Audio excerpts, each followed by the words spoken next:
Hello everybody, my name is Lisa Rose. I'm the Festival Director for Queer Stream. Before we begin, I would like to acknowledge the traditional custodians of the land of where I am streaming from, the Gadigal people of the Eora Nation, and pay my respects to their elders past, present and emerging. Sovereignty was never ceded in Australia. This was and always will be Aboriginal land. Welcome to this live Q&A that we're doing for the trans and gender diverse shorts that are showing as part of Queer Screen Film Fest. I am going to, without any further ado, welcome my guests onto the screen. Here we all are. Hello, everybody. Hello. Hi. Hello. Welcome. Thank you for all joining us. What I might do is I might get you to all introduce yourselves and your film and what role you had on the film. So I might start with you, Kalia. Hi. Yeah, thank you so much for joining me today. I'm so happy to meet all of you. My name is Kalia Scott Grimes, and I am a Toronto-based filmmaker hailing from Canada. My film is Between Us. I'm the writer-director, and the film is set in Japan. Shalise. Hello, my name is Shalise Haas. I am calling in from Los Angeles, which is the land of the Tongva people, and I am the director and producer of the short film To the Future with Love. And Hunter. Hi, my name is Hunter. My pronouns are he, him, his. I am illustrator and protagonist of To the Future with Love. Fabulous. Thank you all so much to be here. Anyone who is watching out there and has any comments or questions, you can do so post them in the chat, and I may pop them up on the screen. So please do. All right. What I'm going to do is I'm going to start with you, Cleo. I'm going to ask a question. You are, as you said, a Toronto-based filmmaker, and your film is set in Japan. Why? Very good, very simple question. So I, about 10 years ago, I had moved to rural Japan. Mostly I wanted to be a visual artist, and I loved Japanese art and film, and I was interested in living there.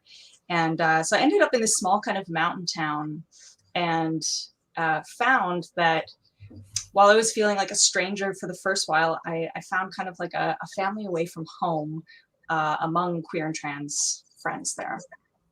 And they kind of created a space for me like I had never really felt before, and really opened my eyes to different perspectives of queerness, different modes of like existing publicly as a queer person. And it really changed the way I thought about my own sort of identity. And I was never like, I wanted to kind of share the beauty and complexity of those relationships. And I felt like I could write them a letter, or I could spend years making a film. What could be better? And I thought it would be really beautiful to go back and not just to reconnect with the friends that I had there, the specific friends, and tell their story, but to expand it into a fictional story. And through research, it ended up being my master's thesis film. So to go back and work with trans men and other queer actors in Japan, other queer crew, that we could tell this story together, collaborate in sort of how we wanted to tell the story, how we wanted to shoot it. And so it was kind of always my goal, my dream, to go back and like make a film in a rural setting that wasn't just kind of about how terrible and difficult it might be. It definitely has its difficult sort of shades. But I wanted to also tell the story that connected with the older community, like community of seniors there, and talk about that relationship, because yeah, oftentimes there are a lot of kind of urban and youth-centered queer stories about those types of relationships, which is really wonderful. But I thought, okay, I'll try something a little different. Yeah. Well, it's such a beautiful film. I love the film. I also loved To the Future with Love. It's wonderful that I love both these films. So Shalise, you've obviously made quite a few documentaries, and I'm always fascinated to hear how a documentary filmmaker finds their subject. Can you tell me how you found Hunter? Yeah, I was very grateful to be introduced to Hunter through a mutual friend, and Hunter can say a little bit more about that in a minute. But I had heard about Hunter's journals. I had heard about Hunter primarily, first and foremost, as an artist and a creative person. And I had heard that he had these amazing journals that were like filled with drawings and collages and writings. And I reached out to Hunter and asked if he would, share that with me. And he was very gracious about it. And over time, this project was really quite a collaborative one where, together we kind of moved through a process of trying to find a way for Hunter to be able to tell his story in the way that he wanted, and that we would support with, this is a fully animated film and entirely illustrated. All the original drawings in the film are Hunter's that were created over the course of the process of making this film. So it was really just an introduction from a friend and just a real appreciation and love of Hunter's work as an artist and the story that he wanted to tell about his own experience in LA. Yes, so Hunter, so when obviously you met Shalice, like when was there any hesitation from you about, because it's obviously a very personal story and you're also not only showing your art, but also talking very personally about your life. So like, was it a very easy decision to get involved with the project? It was in terms of what I really wanted to see in the world, because I've seen, there's plenty of stories of LA, but I've never really seen one that was truly based off of growing up as a queer kid in LA, and experiencing life as a queer kid in LA. And so I really wanted to see that, and no matter how much I sought it out, it wasn't exactly what I was looking for, and that may sound a little bit vain, but I guess I really did wanted to see something that was truly like my story. But it was a bit hard to kind of put myself in a vulnerable place and to kind of put my story in the world, because now it's in Australia, and that's something that you don't really think about at the time, but I'm really glad for it. Either way. Well, excellent. I just love the final line of the film. It's just such a great motto for life. For spoiler alert for everyone, the final line is "Follow your stupid fucking dreams," and it's just a great motto in life. So well done on thinking of that. I'm gonna use that as my motto going forward. And what about because obviously you talk in the film a little bit about some challenges with your family. Like, how has your family received the film? Funny thing about that quote, that was actually a quote from, not a direct quote, but I did take that quote from my favorite creator, I guess. His name is Dan Avidan, and he's in a YouTube channel / comedy band. And so I really take his advice to heart. And as far as my family goes, they were really worried about how people would kind of receive them. And kind of, they're just worried in general about what the public would think of them. But, I explained to them that was just kind of my perspective of what my life was at the time. But things have changed since then, and my family has shown a lot more support now, and they've been my biggest support system, especially as of late. And now that they've seen the film, I'm super glad that they loved it, and they really want other people to see it as well.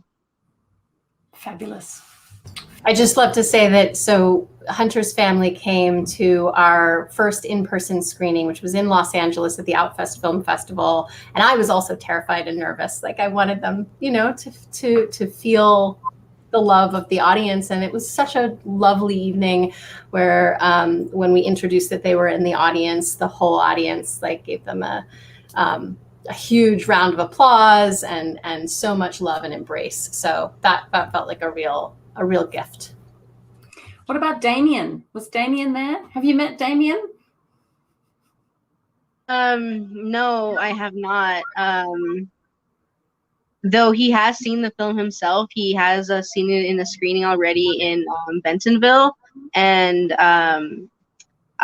he went out there with his family. Like, it was a whole family trip for him, and you know, even though we haven't met in person, this has been relationship or not, this person has just been a huge significant part of my life, and I honestly can't really imagine my life without him. And I can wait 1,000 years or, you know, or a century for him, and I know he'll always be there.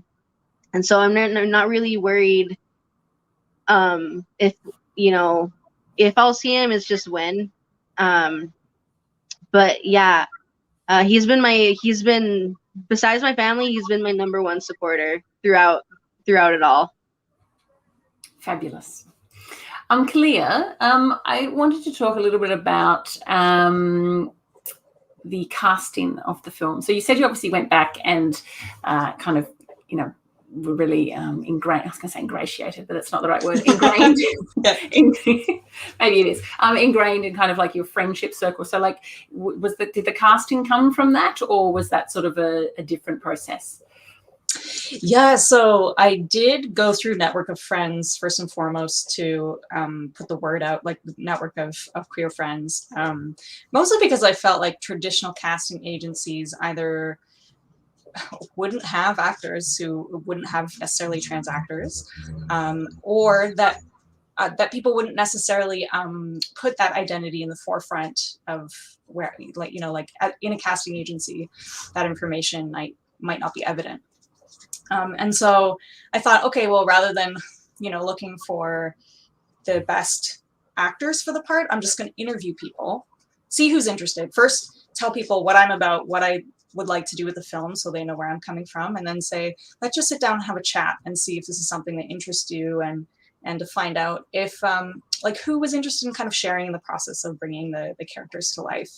And there's a really wonderful trans men's bar in Tokyo, a little tiny bar, and it's just such a fun and friendly atmosphere, and everybody there is friends. And so you know, many of the people who sort of auditioned, interviewed, were friends with each other, but they, you know, it wasn't that feeling of like competition. It was just, I don't know, it was you know, process of kind of sharing bits and pieces of their stories that ended up sort of in the characters. And then for the role of Aaron, the sort of partner in the story, that was not originally written as a queer role, because I had not really brought my truth to that character yet. I feel like that's sort of somewhat of the me character in the story, although it is a fictional story. But and so these, you know, women were coming to me with it. You know, we're talking together, and they're telling sort of their point of view on the story. And this one person, Kai, who I ended up casting, said, "Well, what about how does this person identify, and where do they land on the spectrum of queerness?" And it was like, it was like I don't know, eye-opening moment for me. I was like, of course, that's what I had like been trying to write into that parallel character. But I just hadn't really fully realized that yet. And so I would say like the actors brought so much to the table for me in terms of, bringing truth to the writing and sharpening details so that things weren't just sort of like vague impressions, but really like rooted in specific experiences that people had. Yeah, because that's like, it's a really interesting thing, I think, to explore is the queerness, particularly, you know, because obviously, not in all cases, but in some cases, you know, trans men have previously identified as lesbians, and it can be this thing where relationships change, and this whole thing that it makes people's partners question their own identity, and it's just a really interesting thing, because then sometimes trans men may not identify as queer, and they may have previously. So there's just so many things that are really interesting to explore. And so so like when you were first writing it, you weren't really thinking about that, and it just became from that conversation that it sort of that element of the story kind of expanded. I think it was like a bit of, I knew I really wanted to explore like the gender dynamics, that question in Japan, because it's really, really polarized generally, sort of the Right. roles are really polarized. So I knew that I wanted for that, the sort of the non-Japanese character to be brushing up against that. But I think, yeah, it took me a while to like just sink into the authenticity of having been somewhat of a closeted queer person in Japan and not ever knowing what to say. And it's like I didn't have the right vocabulary to define it, so I kept it to myself. And so I think talking to this other person who had many similar, to the actor, to Kai, we had so many similar experiences. I was like, oh, okay, I see, somebody else who gets it and who, it's, yeah, like elements of my own personal story could really like live through them in a way. Yeah. Which is great. That's a great. Yeah, I'm so thankful to that. Well, it's to everybody really. Like it's interesting too what you said about like how that identities do shift and change over time, and that it's and that's fine, and it's not like whatever used to be is suddenly, Absolutely. I don't know, erased or gone. And it's something that's interesting is one of my close trans friends in Japan said that actually he, I guess technically on paper his transition was many years ago, and he says, well, I don't identify as trans anymore because that's in the past, and the transition, so to speak, is complete. And I was like, Yeah, right. I had never heard that, like, yeah, I never heard somebody identifying in that way. But yeah, that's really interesting. I hadn't heard that before. Shalise, you have now, so you obviously make documentary films, and you obviously have Real Boy, which was a fantastic award-winning documentary that we played at the festival, the Mardi Gras Film Festival, a few years ago, and you were a wonderful guest of the festival. Thanks for coming. So you're obviously drawn to telling stories about trans people. Is that a sort of a choice that you've made, or is it just kind of been a natural kind of almost accident that it's kind of happened? Yeah, I mean, I think that's a really good question, and I know there's there's so much important conversation that's happening in not only in the documentary community but beyond, but particularly as storytellers. What does it mean to tell a story that is outside of your own lived experience? And I'm a cisgender person. I'm queer. My partner is non-binary. Much of my closest community are trans folks and queer folks of many genders. And I try to be very clear, right, that I am not telling a story that is my lived experience, and yet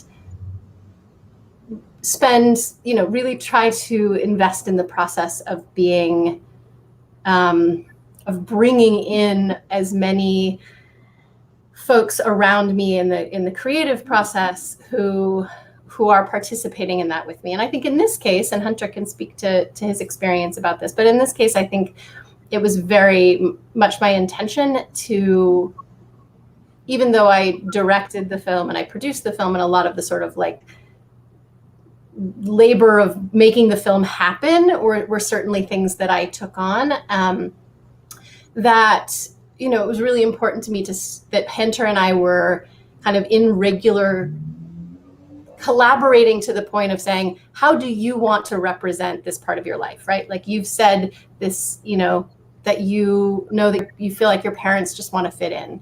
What does that mean? Like draw, what does that look like? And Hunter said, well, my dad really likes cowboy hats. And I was like, great, draw what it is that which is not to say that there is no role, there's no part of like my creative participation. I think it was very much a collaboration, but I was mindful that this is Hunter's story, and that I wanted to make sure Hunter's story was told by Hunter the way he wanted to tell it, and that I saw myself in service of that, right? Bringing some tools and bringing some animation and showing cuts and being like, what do you think of this? And there were times when Hunter said, I actually that's not quite right, or I don't like that. And we took it out. And so, and I think I will also say that I think, being really transparent about the fact that it is with Real Boy, which was a different kind of process, also collaborative but different, right, was that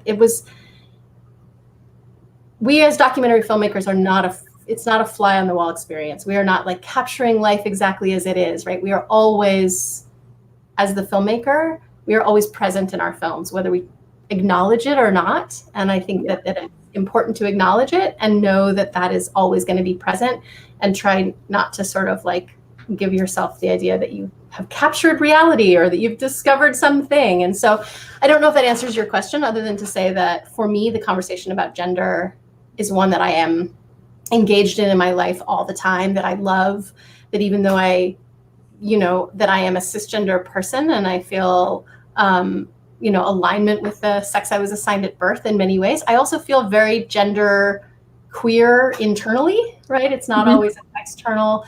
And I feel very invested in the fact that a world where we have room for gender diversity and gender fabulousness, right, is a world where all of us, irrespective of our gender identity, have more room.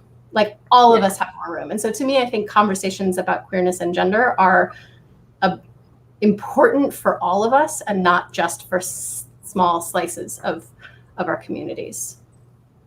Yeah. You've answered my question and more, Shalise. You expanded on it, and I'll stop now. No, please don't continue. So Hunter, did you find that that you felt like you really had, obviously writing it obviously is, a key thing, but did you find that you really still had a lot of agency during the process with, I mean, she's here, so you can't really be like, no, she was horrible. No. But did you, was that something that you kind of had to think about, and you needed to make sure and be conscious of, that you, did you feel comfortable? And I'm getting to the point about that's kind of the end of my question. No, I actually, I don't know if it answers the question, but overall, I was super appreciative of Shalice's guidance throughout the whole thing, just because, you can only tell so much in 7 minutes, and if I was doing this all by myself, I would not know where to start, what to do, or anything. And so I feel like I couldn't have picked any other director, producer to share my story, because even down to the medium, the type of animation it was, animation is my favorite type of I guess art form, without even realizing it until I've done this film, just because I love cartoons, I love drawings, I love drawing, and the fact that this film became an animated film was probably something that is probably from my wildest dreams. I love animation, and just the fact that Shalise helped me throughout it all, it was just great. And I couldn't have picked anybody else to trust my story with. Fabulous. Shalise, have you worked with animation before? Or was this how different is it as from a director? I learned so much in this process. I think we all learned. And I want to take this opportunity to shout out to my team. We worked with 2 animators, Ree Crawford and Kia Simon. Ree is actually a stop motion animator, and initially this film was going to be entirely cut paper stop motion, which we were really excited about. And Ree ended up, he's just a very sought after animator and had to take another project. And then Kia is a super talented animator who works in After Effects and digital animation. So we actually switched the format of our project midway, but Kia was amazing to work with, and all of them were real collaborators. And also our editor, Eliana Garcia, who was involved with the project from the very beginning. When Hunter and I met for the first time, Eliana was there. She's credited as an editor because that's a lot of what she did, but she really was very deeply involved in the creative process and the storyboarding and working with Hunter to be okay, well, what if we, if this is the story you want to tell, what if it looks like this? And she was just phenomenal all along the way. I also want to shout out Jorge Corante, who's our composer, who also just totally brought his heart and soul and original score to this, which I think, because it's a film that is just, Hunter's narration, the animation and music, that's really, and amazing sound design, but very few elements. And so to your question, we did some animation in Real Boy and worked with a really fantastic animator, but it was really only a couple of minutes over the course of like an 80-minute film. And that took a long time and a lot of work. This was 7 minutes. I think, how long, Hunter, did we work? Like 2 years maybe on this project? It was everybody's side project. Everybody was really like, you know, it was a low budget project and many people put in a lot of work, far more than we were able to pay them. We paid them, but not nearly as much as they were worth. But animation is very labor intensive. And as Hunter can attest, right, like each drawing in this film, each, you know, car and palm tree and building in Los Angeles and like the, you know, the bed in the bedroom or piece of clothing, like Hunter and all the expressions, like you'll see the facial expressions change. So Hunter drew one character for everybody, but then also drew a bunch of different faces as their facial expressions change. Thousands of, I mean, I don't think I've counted, but thousands of drawings, individual drawings. And then we had to work with the animator to assemble all of those pieces, right? One piece at a time into a world, and make them move and make them interact, and the sun is setting and, you know, arms are moving or like a gesture of a head. All of it is so incredibly time consuming. And anyone out there who's an animator will know and be shaking their head being like, yes, what we do is you know, a lot of work. Yeah. The rest of us just watch it like, oh, it's 7 minutes, you know, but it's so much work, so much talent, both on the side of Hunter with the illustrations, but also our animators were rock stars. And I learned so much. Yeah. Can I say something? A quick question, yeah, for you, Hunter, just because I'm so excited because I had also just worked on my first animated piece earlier this year. So everything you said, yeah, I was like, yeah. And I would love to hear about, like, did you find you made new discoveries about the story, like through exploring it through the illustrations rather than like through words? I mean, I guess we're used to telling so many stories through words or like discussing identity so much through vocabulary. And so like, was there anything new that came up for you by doing the drawings and then seeing them like assembled in this new way? That's a good question. I don't know if I learned new things about myself. I definitely like well, actually that's a lie. I feel like no matter what thing I do, creative or not, I feel like I really like structure. And that's something that I realized when I was doing the drawings. Just because, like I said before, I didn't really know where to start, and so it was really helpful for Shalise and Liliana to kind of guide me through like what they wanted for this section and this section, and yeah, that helped a lot. I don't know if that answered your question, but yeah. We have a question for Shalise from Annie, from what you were just saying. She found it super interesting that you changed the animation format midway through. Did that change have an unexpected impacts on the film? Or you're muted. Sorry, I'm muted. That was an excellent question. And yeah, I mean, I think a few things happened, right? Is that we had been envisioning and working with Hunter to sort of build things in a certain way so that we actually did some tests, some stop motion tests, right? With the way, you know, everything can be articulated. And I think that stop motion is magical, right? There's something about the texture, right? It's photographed. It feels very almost analog, if you will, right? Like it has a lot of texture and the light is literally a light that comes from the side. And that was magical, but it was also, you know, as labor intensive as this whole process was, stop motion is even more labor intensive, right? Everything can only be done once. You only get to shoot it once, and you are limited by what you can move in space. And you can move it on a 3D, you know, or on a 2D plane. And so when we started working with Kia and started working in After Effects, even though some of that kind of like analog feeling, the texture shifted, we talked with her and she was like, I think we can keep some of that feeling, right, of cut paper and the two-dimensionality of it. But suddenly we had so many things that were possible. There was so much you could move in space. that just allowed for different possibilities and kind of expanded the palette of motion, and also allowed us to come back in and be like, well, that's almost right, but let's try it again, right? A little bit more of an opportunity for revision. And I think there are ways that the personality of the film is in part a function of the type of animation that we were able to use, and some moments that we were like, oh yeah, that would be great if, there's just like a wink or like a little gesture that would have been harder to do in stop motion. So yeah, it's an excellent question. Hunter, did you feel like there was anything in the animation process that you were particularly either delighted by or surprised by? I don't know if I can say that and say it enough, but I loved it all. I was excited about the stop motion because Coraline is my favorite book and favorite film, and I was super obsessed with the way that movie was made. And when we did shift, I was still just as excited because, like Shilly said, we can change a lot and add a lot more things, and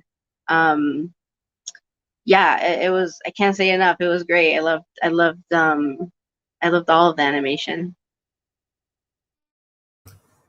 I have a question from Vanessa. It's a hypothetical question for Kalia and Shalice. If they could make any film they wanted to next, wow, I'm guessing that it's got no budget either. Like, the sky's the limit.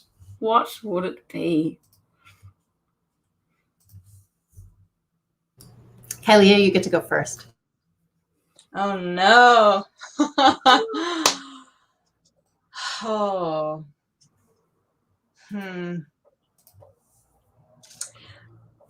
I think the truth is that I love magical realism and I love fantasy. So as much as Between Us is much more of a kind of drama grounded in realism, I would love to work with a similar sort of setting or a similar sort of characters, and then really kind of bring that into a new world. Like, I love world building and the nitty gritties of just researching. And for me, it's like that whole process of behind the film, like leading up to the production, is something that's so beautiful to me. So anything that is truly like about world creation, I think would be my dream. And that's where the unlimited budget definitely would come into play. Yeah. Well, I would want to work with Kalia on that. It sounds amazing. Join me. I mean, I've only ever made documentaries, but actually this past year, there have been a couple of stories that are true stories that I've that as I've researched and thought about, might this be a documentary, discovered that in fact there's not quite enough material there for a documentary to make in the way that I want. So I've started thinking about fiction for the first time. And also for me, there is a lot of excitement around conversations about queer futurism and queer utopias. And so there's a story that I'm at the beginning of trying to figure out, like, what would it take? How could I collaborate with a screenwriter or others to sort of like build this historical story with interconnected to a story about queer utopic futures. So it's something that's kind of on the back burner because I don't have unlimited budget and I also don't know how to write a screenplay. So yeah, just excited to explore. And so Kylie, I resonate with what you were saying. And that was a nice shout out for Between Us, if you saw it, hopefully, Kylie. Yeah, it was. Looking forward to seeing both films this evening. Cameron has been inspired by this Q&A. I apologize if people are watching on YouTube. We seem to have been hit by some hideous, homophobic, gross people in the comments. So if you're watching on YouTube, I apologize. But yeah, what can you do? They're assholes. So I think there's one other question here for you, Shalice. It's a bit off topic, but someone's done some research on you and they want to know about your next doco. Did it again. Gotta unmute. Thank you, Vanessa. So the film actually that's in that bio might be a slightly old bio. I've been working together with a filmmaker named Julie Wyman, who's a super talented filmmaker, who's made a number of films, also a queer filmmaker, has done a lot of experimental work. And she is directing a film about the Little People community and their response to new drugs that are claiming that they don't claim to cure dwarfism, but to basically make little people taller, and folks within the community who are really resistant and sort of angry about this idea, and others, particularly parents of LP children, little people children, who can see this as an opportunity for their kids to have what they deem as like either a normal life or like an easier life. And so some of the kind of medical ethics questions inside of the community and questions about othering and belonging. And for Julie, it's also a very personal film. So I'm currently not actively producing the film. I'm a big supporter of it, and brought it through the first stage, and she's continuing to make it. I'm working on another production company and have a few other films that I'm assisting as a producer. So, but thanks for asking. And check her out. Julie Wyman is awesome. Oh, you're muted now, Lisa. I was muting because I was trying to delete all those hideous comments, but and I realized that my clicking would have been very annoying for people in the background. Technology. All right, I think we've probably much run out of time. I've gone for a long time. I've been talking about 36 minutes because it's been so fascinating. Thank you all so much for not only letting me show your films, but for joining us today for this Q&A. You're all fabulous, and I look forward to watching your careers continue. So thank you. Thank you very much. Thank you for this time, Lisa. Kailia, I'm so excited about Between Us. Hunter, Same. you're I amazing. cannot wait to watch your film. I'm so, yeah, I just love the Q&As. It's always leading up to them. I'm like, will I think of anything to say? It'll be 11 at night. And then I'm here with all you beautiful people, and I just feels really like wonderful to connect and share about the filmmaking process. Thank you so much. Yes, and let's just like bombard the YouTube page with positive, Yes, yes. like loving, amazing, generous comments. Like, yeah, I think actually talking about it has encouraged them. They've gone worse since I said Oh, no. They're like, oh, look, don't feed the trolls. Yeah. Anyway. I love you all. But yes, I will do a quick shout out for those who are watching that Shalise will be back joining us here on StreamYard on Sunday for our short film pitch off competition. Shalise is on the jury. She has the envious or not quite envious task of having to choose the winner of the 6 finalists to win $10,000. That's incredible. We all win. Everybody wins. Unfortunately, we don't have that much money to fund them all. I'm sorry. I wish we did. All right. Thank you all so much. This is amazing. Yeah. Thank you, Thank Lisa. you for having us. My pleasure. Damien isn't here, but I spoke with him before I started, and he also wanted to thank everybody for enjoying the film and enjoying and believing in our story. And here's to the future. Love. And just go and follow your stupid fucking dreams. Exactly. Love it. Thank you, Amazing. everybody. Thank you. Yeah. Bye.